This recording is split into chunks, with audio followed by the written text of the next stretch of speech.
जरा एक पल रुकिए और अपने गांव को याद कीजिए। टूटी सड़कें, पानी की किल्लत, सरकारी स्कूल की हालत।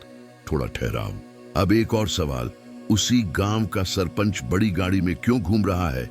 जिस पद की सरकारी सैलरी महीने की सिर्फ 4-5 हजार रुपए है, उसी कुर्सी के लिए 20, 30 और कई बार पूरे 50 लाख रुपए क्यों बहाए जाते हैं?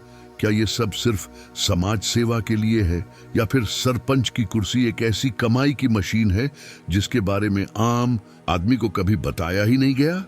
आज के इस वीडियो में हम राजस्थान के सरपंच चुनावों की वही सच्चाई जानेंगे जो गांव-गांव में फुसफुसाहट में कही जाती है।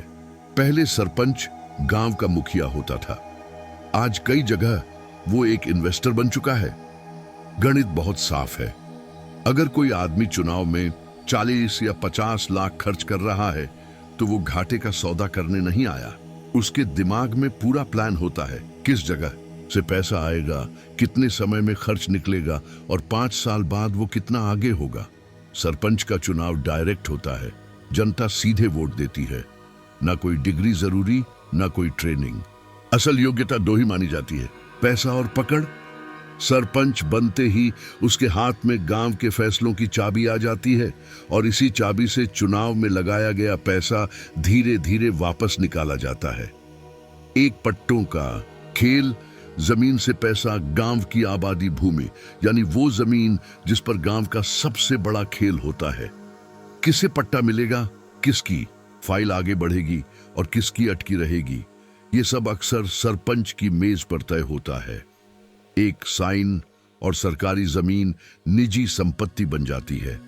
इसीलिए जमीन के मामलों में सबसे ज्यादा दबाव और सबसे ज्यादा सौदे होते हैं। 2 गांव की ठेकेदारी, काम कागजों में लिखा होता है, टेंडर से काम हुआ, लेकिन जमीन पर काम अपने आदमी का होता है। सीमेंट उसी दुकान से आती है, बजरी अपने रिश्तेदार की और ट्रैक्टर भाई का। गांव का पैसा घूम फिरकर अपनी जेब में लौट आता है। 3 नॉक और परमिशन, एक साइन की कीमत। मोबाइल टावर, पेट्रोल पंप या कोई छोटा उद्योग। गांव की सीमा में पंचायत की परमिशन के बिना कुछ नहीं हो सकता और इस एक साइन की कीमत कई बार इतनी होती है जितनी एक आम आदमी पूरी जिंदगी में नहीं कमा पाता। 4 पानी और टैंकर प्यास का फायदा। राजस्थान में पानी सबसे बड़ा मुद्दा है। गर्मी आते ही टैंकर सप्लाई शुरू हो जाती है। कागजों में रोज दर्जनों टैंकर, हकीकत में आधे भी नहीं, लेकिन भुगतान पूरा। एक औसत पंचायत में 5 साल में 3 से 5 करोड़ रुपए तक का बजट आता है और इसमें से पैसा निकालने के कुछ तरीके लगभग हर जगह एक जैसे हैं। तरीका 1, कम खर्च बड़ा बिल, काम छोटा बिल बड़ा, सामान सस्ता भुगतान महंगा। तरीका 2, घोस्ट नाम। मनरेगा की हाजिरी में ऐसे नाम भी होते हैं जो काम पर आए ही नहीं, लेकिन पैसा उनके नाम से निकल जाता है।